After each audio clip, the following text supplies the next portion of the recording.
Welcome back to Forgotten Hollywood. Christmas is the most popular time of year when it comes to TV specials.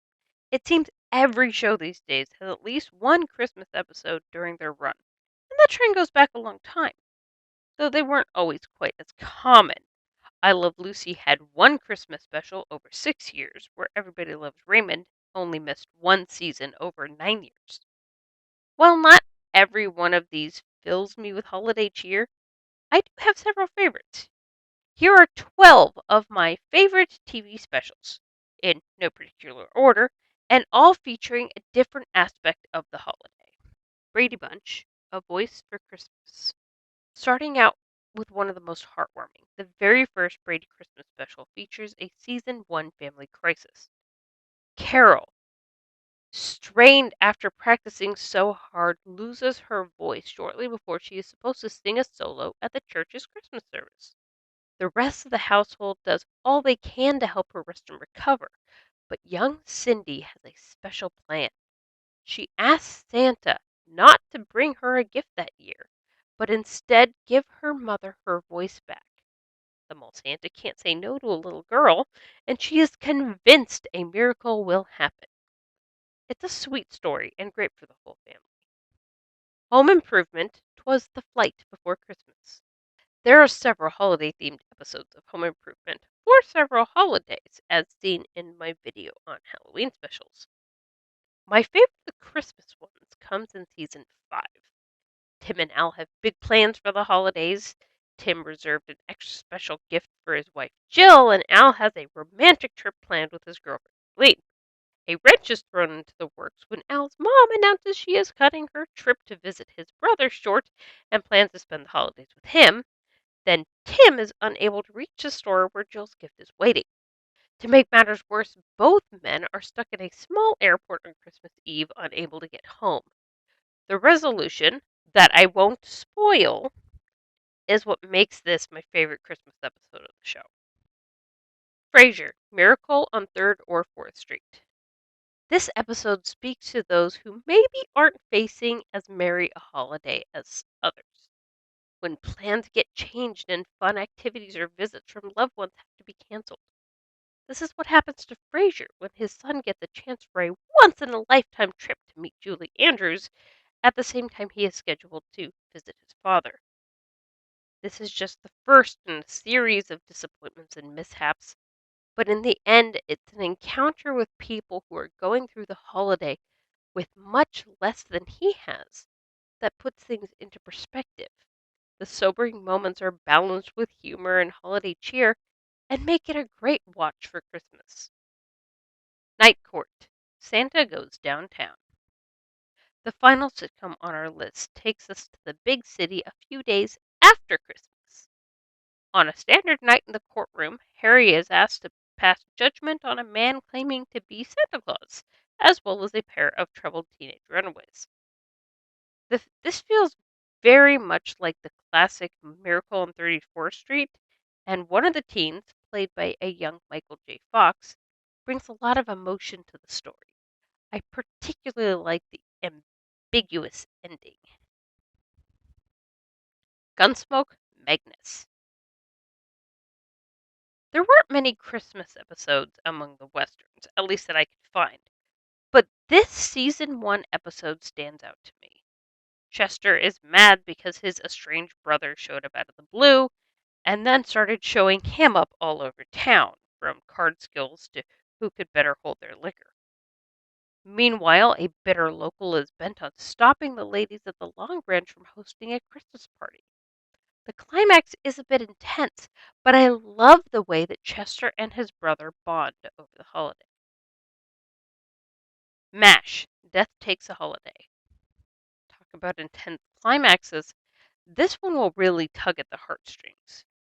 While the staff of the MASH unit host a party for the local orphans, Hawkeye, BJ, and Margaret fight to keep a patient alive for just a few more hours so that his kids don't have to think of Christmas as the day their father died. In a slightly warmer subplot, Charles learns a lesson about charity.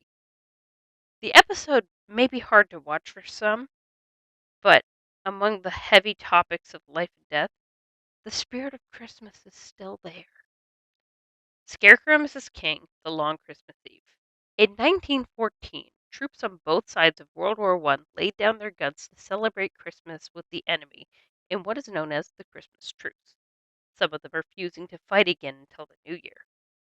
That event may have been what inspired this episode, which was made during the Cold War. Amanda and Lee are stranded in a cabin on Christmas Eve under siege from Soviet agents. With wounded on both sides, Amanda takes charge and calls a truce, bringing the two groups together for a makeshift holiday celebration while they wait for medical help to arrive.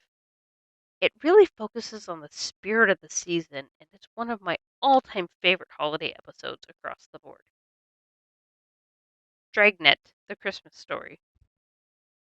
I'll admit that so far I've not seen as much Dragnet as I would like, but it is still my favorite episode.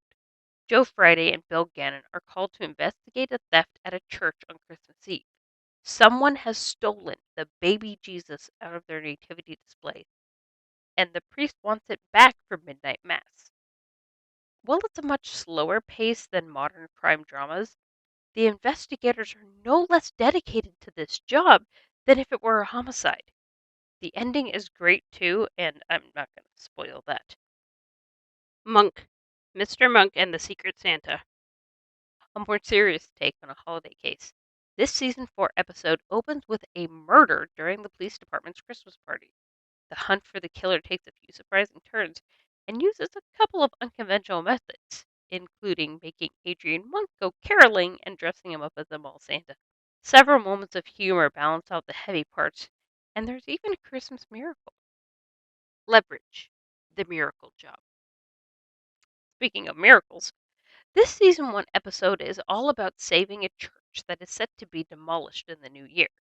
There are a few acts of violence, including an on screen attack on a priest, but I love how this band of thieves collectively decides the bad guy has crossed a serious line and how they have to make things right, and how they get around the priest trying to turn them in because their methods are slightly less than legal and about as moral as a rock is fluffy. Still, it ends with a touching scene and has several satisfying moments. X-Files, How the Ghost Stole Christmas. If you want a Christmas episode that is less Hallmark and more spooky, this is the one for you. It's an unconventional story focusing more on the loneliness and depression connected with this time of year. It's also a classic ghost story, which is technically something that was traditionally shared at Christmas. Charles Dickens didn't invent the Christmas ghost, he just capitalized on something that was already there. While this episode might not be as warm and fuzzy, the friendship of Mulder and Scully is at the heart of the plot, and it does have a sweet ending. Twilight Zone, Night of the Meek. This one surprised me, as I usually go to the Twilight Zone when I'm in the mood for something bizarre or creepy. But this story was so real, so warm. It addressed hard issues like drinking, poverty, and joblessness, but at the same time carries a lighthearted message about giving. It's a sobering look at real problems and the magical solution one man finds to make the world better for just one night. Well, those aren't all the Christmas specials I like. Those are ones that stand out among my favorites for one reason or another.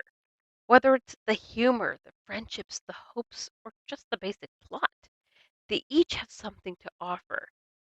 More often than not, they bring us back to the spirit of the holiday and remind us what the season is really about. Thanks for watching. What's your favorite Christmas special? Let me know in the comments, and don't forget to like and subscribe. Click the bell for notifications, and I will catch up with you next time.